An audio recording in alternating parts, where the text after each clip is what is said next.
Hello, good afternoon. Welcome to the press conference following the Council meeting of Foreign Affairs Trade. With me in the room, I have the Minister of State and Foreign Affairs of Portugal, Augusto Santos Silva, and Executive Vice President of the Commission, Valdis Dombrovskis. As usual, they will both do an introductory statement, and then we'll open the floor to questions. Please, Minister. Thank you. Today's agenda had various items, and I will follow the order of the agenda. First, on the international procurement instrument. At the level of the Council, we have been progressing on the negotiations. We are working hard to reach a consensus still this semester. All Member States have broadly supported this objective. Second, on trade policy review, ministers had an exchange of views and have clearly supported the Commission's communication on the trade policy review for an open, sustainable and assertive trade policy. Third, on the reform of the World Trade Organization and the preparation of the next ministerial. We had an exchange on the priorities for the WTO reform. We have also set the EU objectives for the next ministerial. This revealed a major consensus on the centrality of the WTO and on the need to work with like-minded partners with a view to a reform that makes the WTO fit for the 21st century. Fourth, on the relations between the European Union and the United States. There was strong convergence on the new agenda with the United States, on the will to work with new Biden administration, both at multilateral and bilateral level, and the willingness to address any divergences. In particular, there was clear support to negotiations on the disputes regarding steel and aluminium and civil aviation. Then on any other business items, first we had a briefing by the European Commission on the state of play on the steel safeguards, and we also addressed the EU-Mercosur agreement. On Mercosur, I highlighted that work is progressing on the creation of the conditions that will allow its conclusion and ratification. We also had sessions with two guests, very important ones, the new WTO Director General, Dr. Ngozi, and US Trade Representative, Ambassador Catherine Tai. At lunch, we had a very important exchange with Dr. Ngozi, who shared with us her ideas on the future of the organization and the priorities for the next ministerial conference. And then we had a very positive dialogue with the US Trade Representative on the various files of the multilateral and the bilateral trade agenda. Both the EU and the US are ready and willing to work together and move forward. It is clear that we live a new stage in EU-US relations.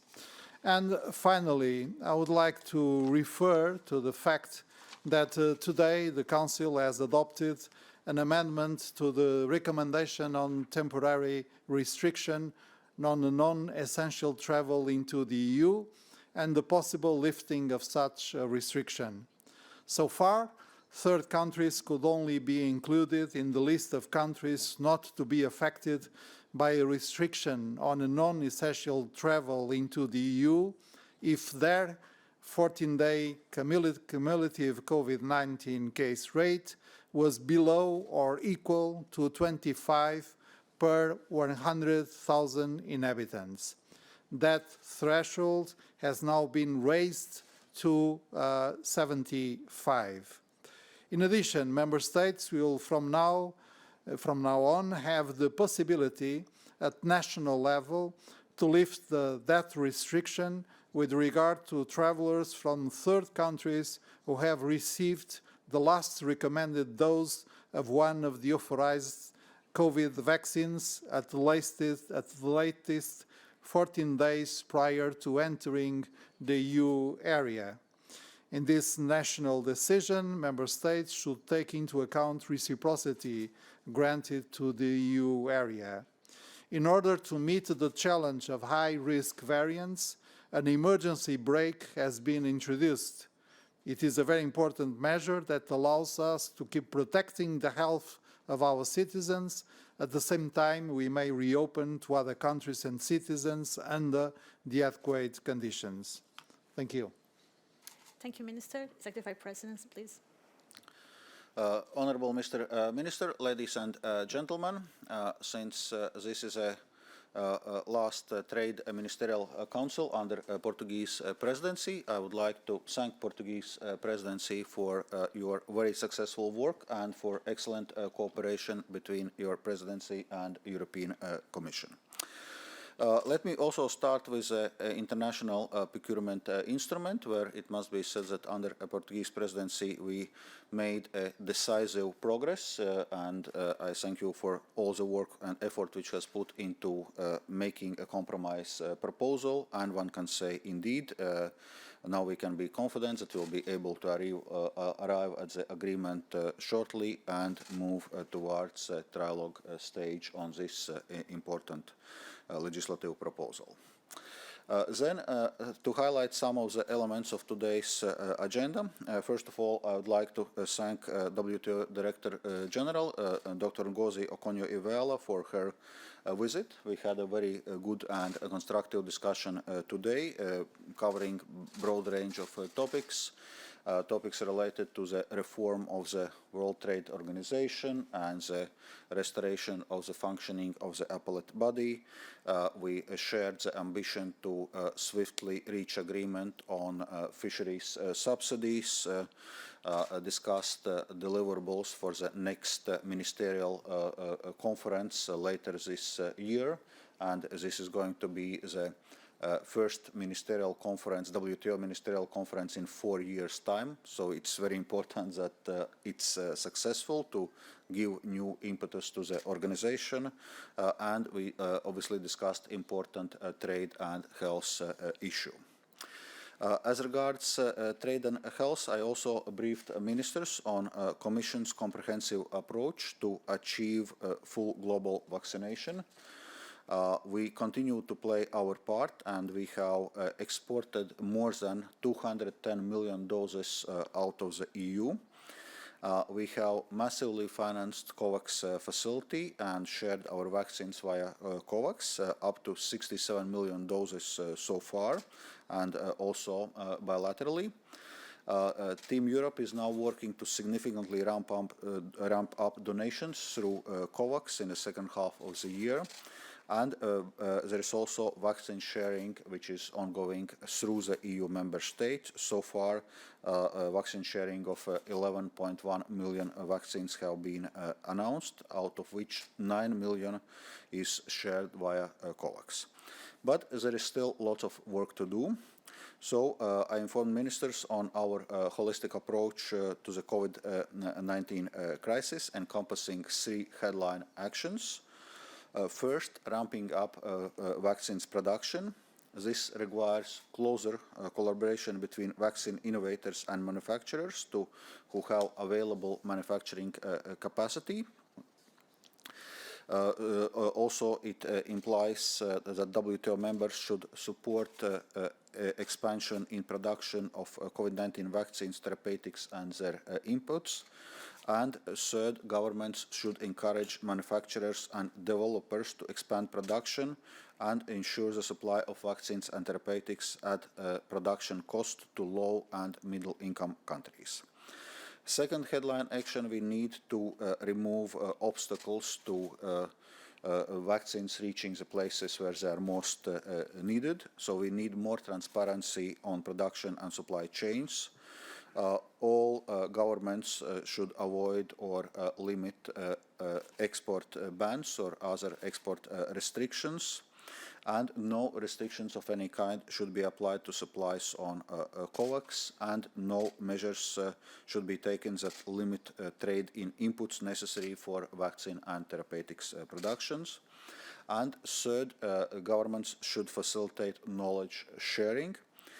We encourage developers and producers to share expertise voluntarily by entering into licensing and manufacturing agreements. But at the same time, compulsory licensing and other flexibilities under TRIPS agreement are legitimate tools where voluntary solutions are not available. So we propose to clarify and facilitate the use of compulsory licenses under TRIPS agreement.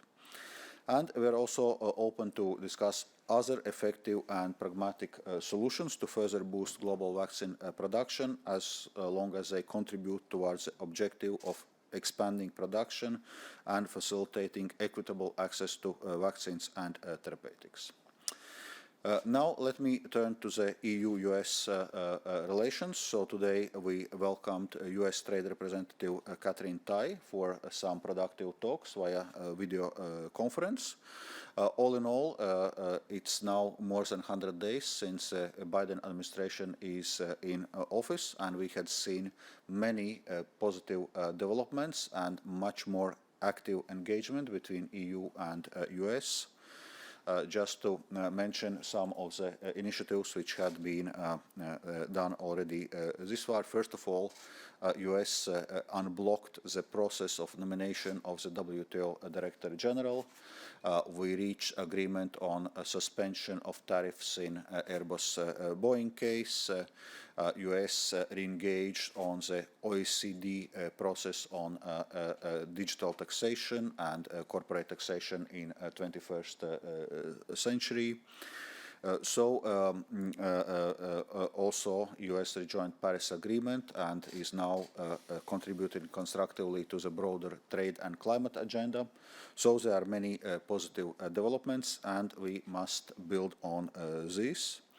So we discussed how we can address our still key trade disputes, so how to finalize the civil aircraft dispute and US Section 232 measures on steel and aluminium. On 232 measures on steel and aluminium, we reached with the US agreement to work aiming to tackle global excess capacities in steel and aluminium. We agreed that finding effective solutions together is essential to preserve our critical industries.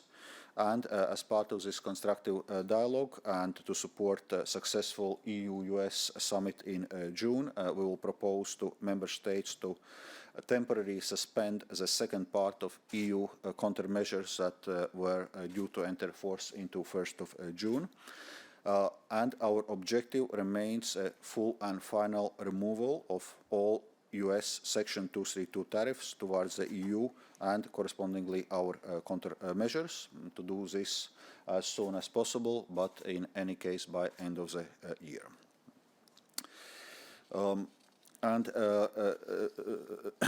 Finally, as Mr. Minister already mentioned, we had discussions on a state of play of Mercosur agreement, and we agreed that EU should remain strongly committed to the agreement because of its major strategic, geopolitical and economic value. And we also agreed that the sustainability element and strengthening the sustainability element of the agreement is of crucial importance. And I stress to the ministers that the agreement gives us actually the necessary platform to engage with Brazil and other countries on these critical issues, and we should make best use of this platform. Thank you. Thank you. Now we'll open the floor to questions. As usual, please turn on your camera and your microphone when you speak. Introduce yourselves, and if possible, say to whom you address your question to. I'll give the first question to Johanna Sopinska, please. Hello, thank you very much for giving me the floor. I have three questions. The first two are to the Commissioner, Dombrovskis. On the US, you mentioned the Boeing-Airbus dispute. There is a little bit more than just 1 month left. for the agreement to be reached, and I would like to hear from you whether you remain convinced or optimistic that this agreement can be reached within this time frame. The second question is on the steel safeguard. Since the US tariffs are here to stay for at least next 6 months, do you think the steel safeguard which expire next month should be extended? And the third question to the presidency, the discussions on the IPI are very much advanced, as we understand. Could you tell us what sort of safeguards will be included in this in the Council position against the circumvention, and what controlling mechanism will be there to prevent some sort of misconduct, or just defend just to check whether the rules are properly applied. Thank you. Thank you, Johanna. Maybe we can follow the order of the questions and the Vice President can start.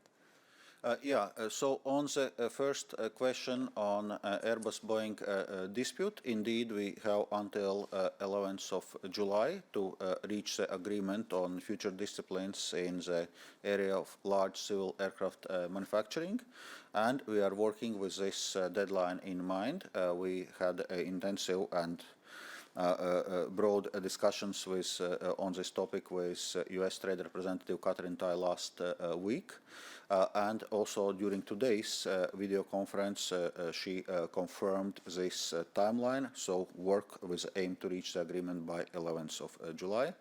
And the work is advancing, so I would say that this timeline is realistic. Of course, it requires effort on both sides, but it's possible to achieve this agreement by this time. Then, as regards Section 232 measures, it's indeed something, as we discussed, which would need to be lifted as soon as possible, and we just, in a sense, initiated a work stream in this regard, and also to address global steel overcapacity. As regards EU steel safeguards, investigation of this is still ongoing, and today I outlined to the ministers that from the Commission side we will be able to come forward with a concrete proposal whether to extend or not steel safeguards in early June.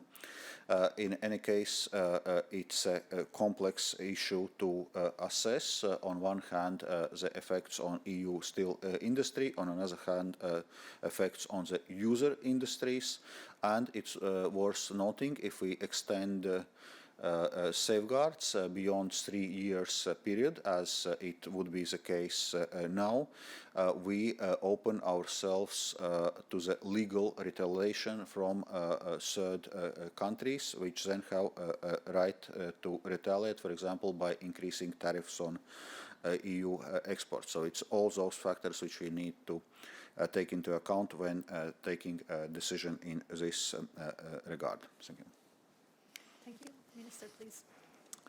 The most important goal of the IPI, the International Procurement Instrument, is to enhance the capacity of the European Union to react against misconducts from third parties. The proposal was presented by the Commission initially in 2012.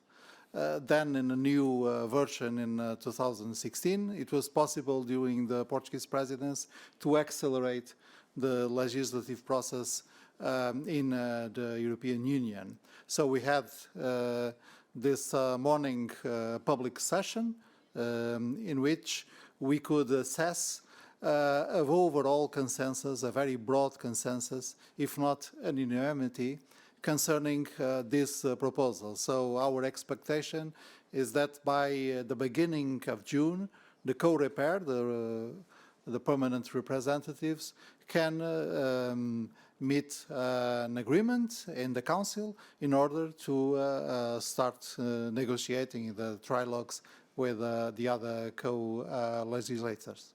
Thank you. Thank you. Next question, Philip, if you could introduce yourself as well, please. Sure, it's Philip Blenkinsop of Reuters here. Thank you for the press conference. One thing I just wanted to clarify, you said, this is sort of the Commissioner or Vice President, you were saying that both sides aim to reach a settlement in regard to the aircraft subsidy dispute. You said by July, and I think I heard, was it the 11th? Can I just confirm that? And then as you mentioned, obviously both sides are interested in getting a settlement by then. You were saying clearly that the EU, in relation to Section 232, the EU aims for removal as soon as possible of the tariffs, and in any case by the end of the year.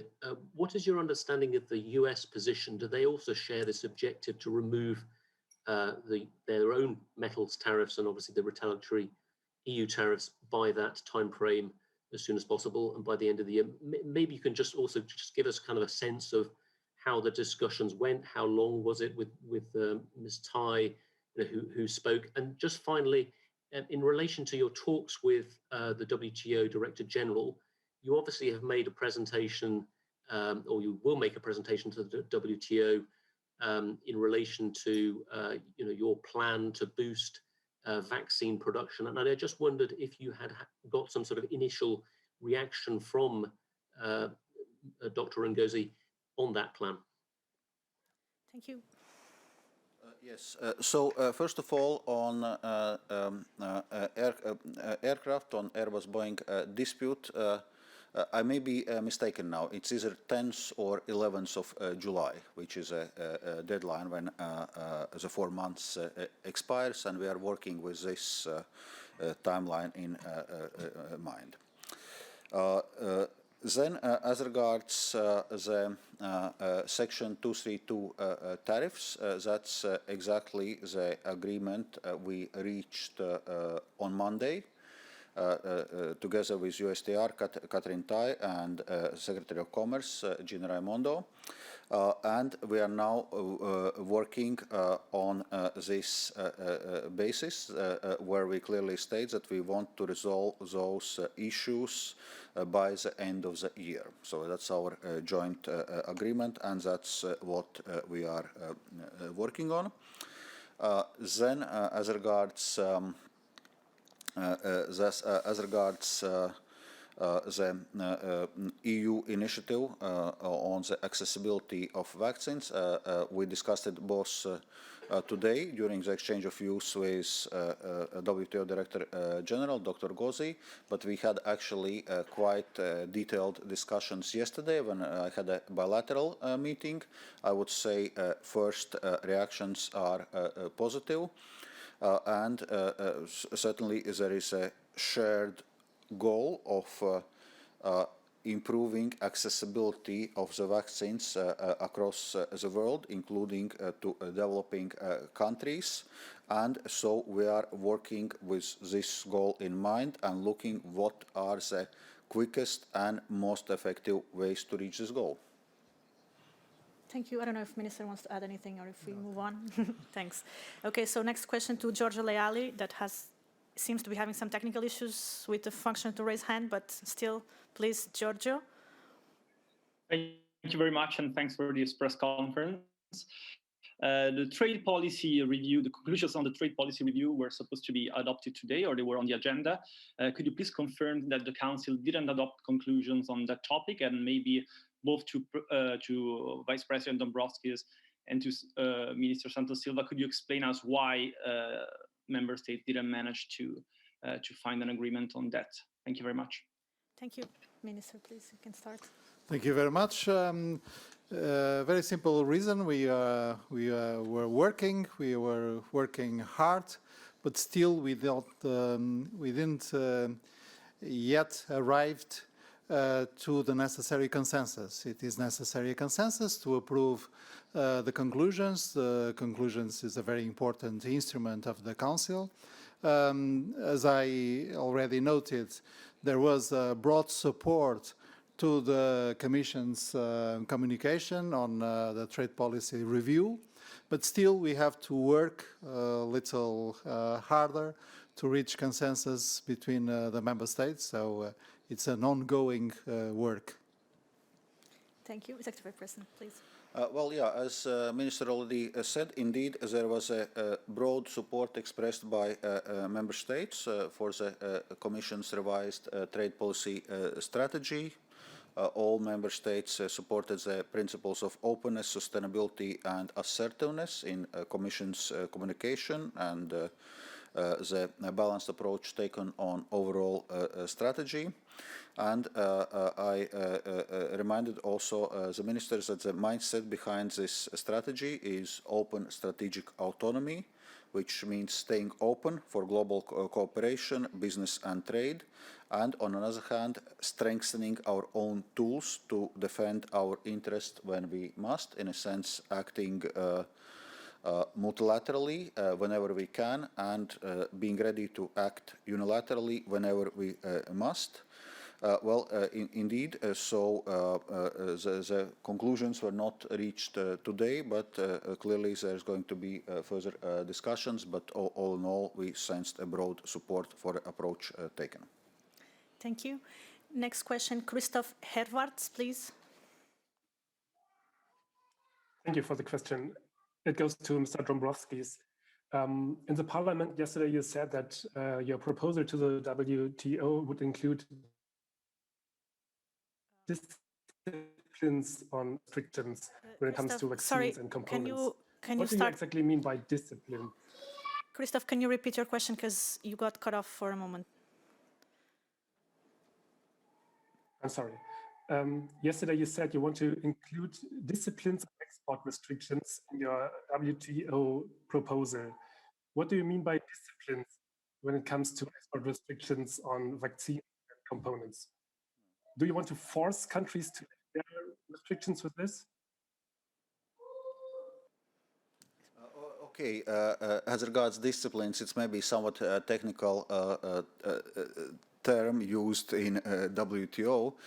Broadly speaking, what we want to achieve is that those developed countries which have vaccine production capacities are removing their export bans and other restrictions and actually start exporting vaccines on a meaningful scale, because that's the fastest way how we are able to get vaccines to those developing countries which need vaccines most.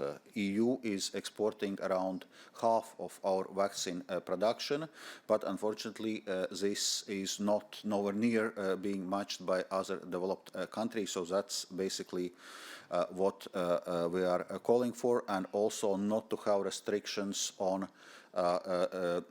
different vaccine components and necessary inputs, basically to keep supply chains open, not to create bottlenecks, artificial bottlenecks in global vaccine production. Thank you. I believe that Giorgio has a follow-up question.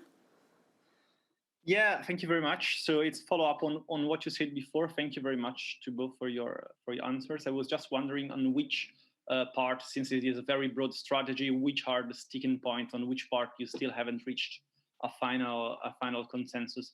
And I have another question also about the EU-China investment deal. So the European Parliament has just passed a resolution asking to stop the ratification process. I was wondering whether President Dombrovskis had some comment about this. Thank you very much.